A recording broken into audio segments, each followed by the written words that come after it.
ঘাস চাষ করে ভাগ্যের চাকা ঘোরালেন গাইবান্ধার রামচন্দ্রপুর এলাকার বাসিন্দা নজরুল।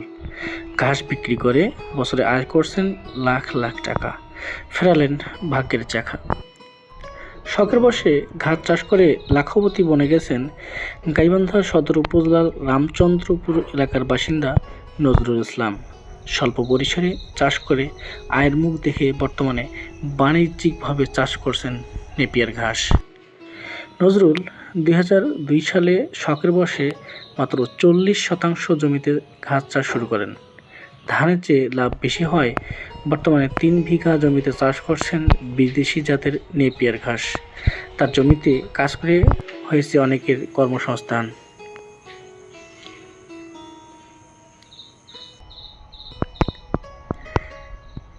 নজরুলের ঘাস চাষের সাফল্য দেখে অনেক স্থান থেকে লোকের সমাগম হচ্ছে। পাশাপাশি ঘাস চাষের লাভবান দিক ভেবে উদ্বুদ্ধ হচ্ছেন ঘাস চাষে।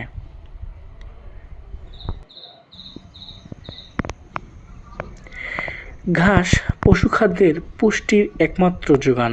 খামারিদের পশুর পুষ্টিমান বজায় রাখতে কাঁচা ঘাস খাওয়ার পরামর্শ দিয়ে আসছেন প্রাণী সম্পদ অফিস। পাশাপাশি ঘাসের চাষে ব্যাপক পরিকল্পনা গ্রহণ করছে এই দপ্তরটি। ঘাস প্রাণী সম্পদের জন্য অনেক উপকারী।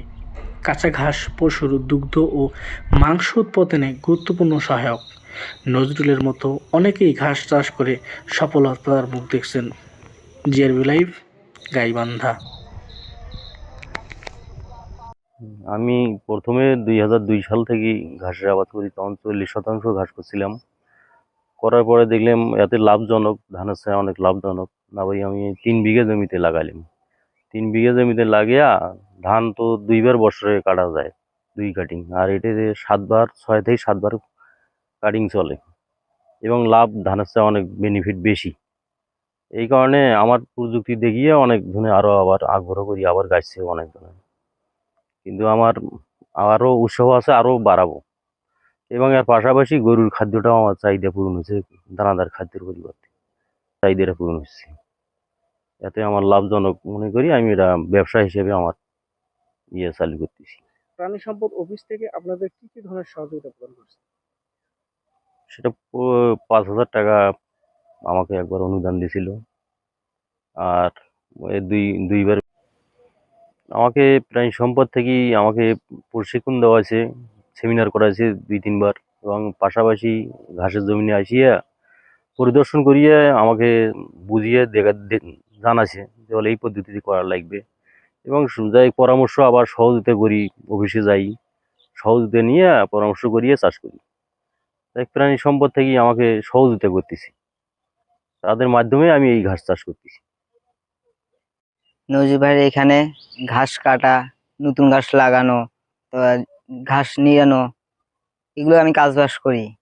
নজরুল ভাই যে টাকা দেয় এটাতে আমার সংসার চলে। আমার 4টে গরু আছে। আমরা প্রতিনিয়ত কাঁচা ঘাস খাওয়াই, নেপিয়ার ঘাস। বাজারে চারিপাশে ঘাস পাওয়া যাচ্ছে। ঘাস খাওয়া গরুর দুধ বৃদ্ধি হচ্ছে এবং গরু সবল বা সুস্থ থাকতেছে। হ্যাঁ, এই জন্য মানুষ উপকৃত হচ্ছে। বলেন। আগে আসলে আমাদের গাভীদের যে ঘাসটা সংগ্রহ করা লাগতো, মানে গাভীকে এখানে ওখানে নিয়ে যাওয়া লাগতো গরুকে। কিন্তু এখন আমরা বাজারে এই ঘাসটা পাচ্ছি, আমাদের জন্য অনেক উপকার হচ্ছে। মানে আমাদের গাভী যে পালতেছি, মানে দুধ অতিরিক্ত বৃদ্ধি পাচ্ছে। গরু মোটা তাজাকরণের জন্য এই ঘাসটা খুবই উপকারী। মানে খুবই সুন্দর গরু পালন করে আমরা লাভবান হচ্ছি। আমার এক চাচা অনেকদিন যাবৎ দেখি যে আমাদের বাড়ির পাশে ঘাস লাগায়। তো অনেক লাভবান, ঘাসের জমিতে ঘাস লাগিয়ে বিক্রি করে অনেক লাভবান হচ্ছে। তাই আমি চাচার সঙ্গে পরামর্শ করে নিজেও সিদ্ধান্ত নিচ্ছি আমি জমিতে ঘাস লাগাবো। উপজেলা প্রাণী সম্পদ দপ্তর ভেটেরিনারি হাসপাতাল গাইবান্ধা সদর থেকে কিন্তু বিশেষ করে খামারিদের ঘাস চাষে উদ্বুদ্ধ করা হয়। সেজন্য কিন্তু এখান থেকে বিনামূল্যে কাটিং বিতরণ করা হয়, ঘাসের কাটিং, এবং লাগানোর যে পদ্ধতি, ঘাস লাগানোর পদ্ধতি কিন্তু তাদেরকে আসলে হাতে কলমে শিখাও দেওয়া হয়। এবং তাদেরকে বিশেষ করে এই পাকচং নেপিয়ার এই ঘাসটা চাষে উদ্বুদ্ধ করা হয়। ঘাসটার ফলন ভালো এবং পুষ্টিমানেও আর কি ভালো। সেক্ষেত্রে খামারিরা আসলে আমরা তাদেরকে কিন্তু প্রয়োজনীয় পরামর্শ সহ ঘাসের কাটিং বিতরণ করে থাকি। আর ইদানিং কিন্তু শুধু গোখাদ্য হিসেবেও না, অনেকে কিন্তু এই ঘাসটা চাষ করে অর্থনৈতিক কিছু বেনিফিটের জন্য। দেখা যাচ্ছে যে বিক্রি করে কিন্তু সে একটা আর্থিক সচ্ছলতাও কিন্তু সে পায়।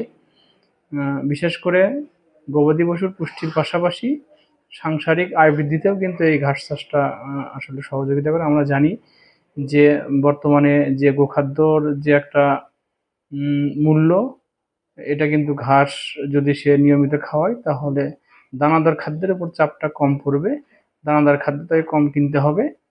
পাশাপাশি কিন্তু এই ঘাসটা বিক্রি করেও সে কিন্তু আর্থিক দিক দিয়ে উপকৃত হতে পারে। এখানে উপকার দুই ভাগে পেতে পারে খামারি।